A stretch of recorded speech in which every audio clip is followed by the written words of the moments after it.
Hello అండి, welcome to Suma's world. ఈ ఛానల్లో నేను daily vlogs, motivational videos and home making tips లాంటివన్నీ పెడతా ఉంటాను అనమాట. మీరు కనుక ఫస్ట్ టైం విజిట్ చేస్తుంటే మాత్రం సబ్స్క్రైబ్ చేసుకోవడం మర్చిపోకండి. ఇక ఈరోజు వ్లాగ్లోకి వచ్చేస్తే ఆంధ్రుల అభిమాన కూర అంటే వంకాయ ఉప్పు చేప వండుతున్నాను అనమాట అండి.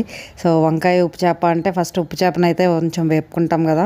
ఇది ఏం చేప మరి కొంచెం దళసరగా ఉన్నాయి. యాక్చువల్గా మనకి పల్చగా ఉన్న పీసెస్ చూస్తాం కదా ఉప్పు చేప అనేసరికి.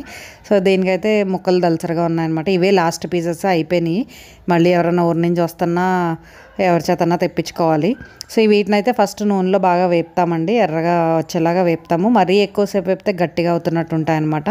సో అలాగే పక్కన నేను పచ్చిమిరపకాయలు, ఆనియన్స్ ఇవన్నీ కూడా వేపుతున్నాను కర్రీలోకి. అంటే ఉప్పు చేప ముక్క ముందు కర్రీలో వేయకముందు వేపితే ఆ టేస్ట్ అది కూడా చాలా బాగుంటుంది అనమాట. వేపే కంటే ముందు కడగడం ఇంపార్టెంట్ అండి. చాలా ఇసుక ఉంటుంది, ఎందుకంటే అది రోడ్ల మీద ఆరబెడతారనమాట, బీచ్ పక్కనదిని. సో అందుకని డెఫినెట్గా అయితే మనము క్లీనింగ్ కూడా చాలా జాగ్రత్తగా చేసుకోవాలి. సో పక్కన వేగుతుంది, ఇంకో పక్కన ఉల్లిపాయలు, వంకాయలు కూడా వేగుతున్నాయి అనమాట.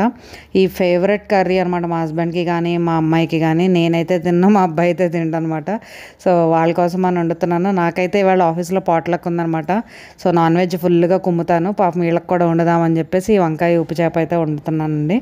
సో మనకి వంకాయ ముక్కలు ఇవన్నీ మగ్గిపోయాక ఉప్పు చేప ముక్కలు కూడా వేసి కాసేపు మగ్గిస్తే ఆ ఫ్లేవర్ అంతా బాగా పడుతుంది అనమాట. ఆఫీస్లో పాట్లక్ అంటే అందరం తలో కూర వండుకొని తెచ్చుకొని అక్కడ అందరం కలిపి తింటాం కదా, అది పాట్లక్ అంటారు అనమాట అండి. సో చాలానే ఉన్నాయి ఐటమ్స్, 3 రకాల స్వీట్లు, బిర్యానీలు, 3 రకాల బిర్యానీలు, చికెన్ బిర్యానీ, మటన్ బిర్యానీ ఇట్లా అన్నీ ఉన్నాయన్నమాట. సో కొంచెం హెవీ డోసే అవుతుంది ఇవాళ అయితేని. నేనైతే ప్రాను పచ్చడి వెళ్ళాను అనమాట అండి. ఇంకా రాలేదు ప్రాన్ అయితే, నాకు లేట్గా వచ్చినాయి, అందుకని హడావుడిగా వండేసేయాల్సి వచ్చిందనమాట. ఇంకప్పుడు వీడియోలు అవి తీయడం అయితే అవ్వలేదు. 4 పొయ్యిల మీద 4 ఉన్నాయి. ఒక పొయ్యి మీద కాఫీ, రెండో పొయ్యి మీద ఏమో దోశ, వంకాయ కూర అండ్ పెసరపప్పు కట్ట కూడా పెడతాను అనమాట అండి. పప్పుచారు, ఉప్పు చేప అంటూ పాట కూడా ఉంది కదా మనకి. సో అలా పెడుతున్నాను. కాకపోతే పెసరపప్పుతో పెడుతున్నాను అనమాట. సో మామూలు పప్పుచారు అయితే ఇంకా బాగుంటుంది ఉప్పు చేపకి. సో పెసరపప్పు ఎప్పటి నుంచో ఉంది, వాటలే సరిగ్గా అని చెప్పి అది పెడుతున్నా. ఇదిగో ఒక్క విజిల్ రానిచ్చేసానండి. నాకు బేసికల్గా కుక్కర్లో వండడం అలవాటు. కుక్కర్లో కాకుండా మీరు ఎవరైనా కడాయిలో కానీ దాకలో కానీ కొంచెం టైం పడుతుంది, అయినా సరే వండుకుంటే మాత్రం ఇంకా బాగా వస్తుంది అనమాట మనకి. సో వంకాయ ఉప్పు చేప అయితే ఎగరబెట్టేస్తున్నాను. దాంట్లో కొంతమంది పాలు కూడా వేసుకుంటారు, ఈవేళ అయితే నేను వేయలేదు.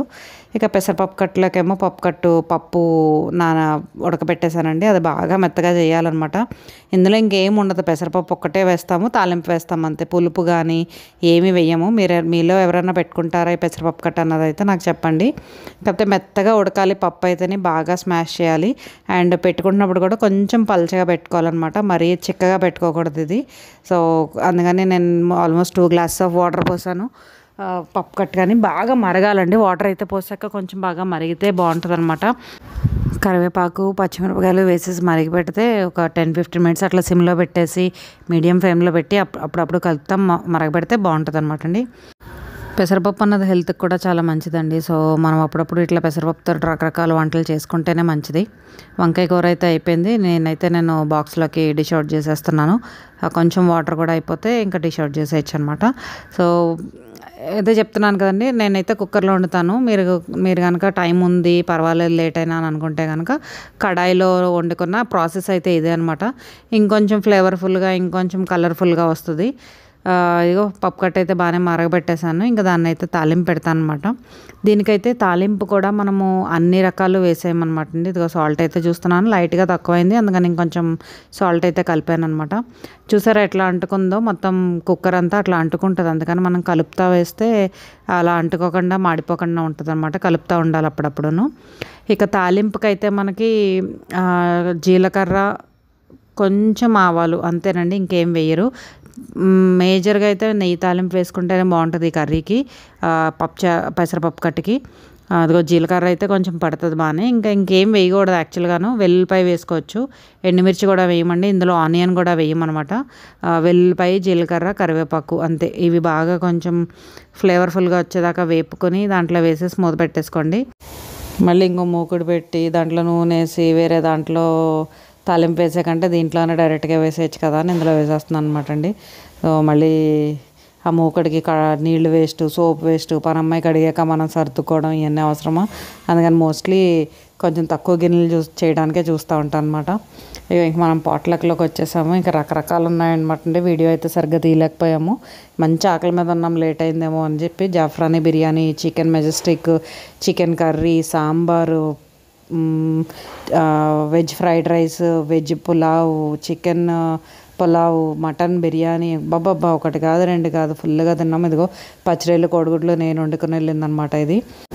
ఇక తెచ్చిన వెరైటీస్ అని మధ్యాహ్నం లంచ్ డిన్నర్ రెండు కూడా సరిపోయినాయి. లంచ్ డిన్నర్ కూడా అక్కడే చేస్తాం. ఇది ఆప్రికాట్ డిలైట్ అండి. ఇంకా స్వీట్స్ పురాన్ పోలి అని, డబుల్ కమీటా అని 2-3 రకాలు ఉన్నాయన్నమాట. ఇదండి ఈరోజు ముచ్చటైతేని. మీకు కనుక వీడియో నచ్చితే కనుక please like, share and subscribe, comment చేయడం మర్చిపోకండి. మళ్ళీ కలుసుకునే వరకు సెలవు. మరి stay tune to Suma's world. Bye bye.